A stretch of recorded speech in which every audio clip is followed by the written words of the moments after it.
ஒரு சிறிய கிராமம். அங்கு ஒரு அதிகாரம் மிகுந்த தலைவன். அவன் சொன்னதே சட்டம், அவன் வார்த்தையே நீதி.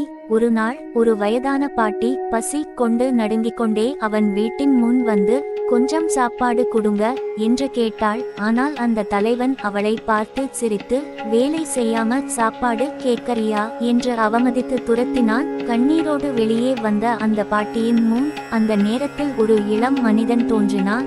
அமைதியான முகம், கண்களில் கருணை நிரம்பி. அவர் வள்ளலார் வழியில் நடந்தவன். அவன் தன்னிடம் இருந்த சிறிய உணவையே உடனே அந்த பாட்டிக்கு கொடுத்தான். பாட்டி சாப்பிட்டவுடன் அவள் முகம் தெய்வீகமாக ஒளிர்ந்தது.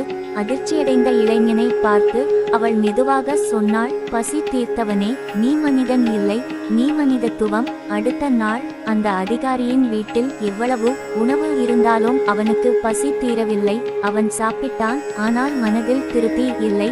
அப்போது தான் அவனுக்கு உண்மை புரிந்தது. பசியை தள்ளுவது பாவம், பசியை தீர்ப்பது தான் தர்மம் என்று. உடனே அவன் அந்த இளைஞனை தேடி ஓடினான். ஆனால் அவன் காணாமல் போனான். இறுதியில் காற்றில் மட்டும் ஒரு வார்த்தை கேட்டது, அருள் தான் உண்மை.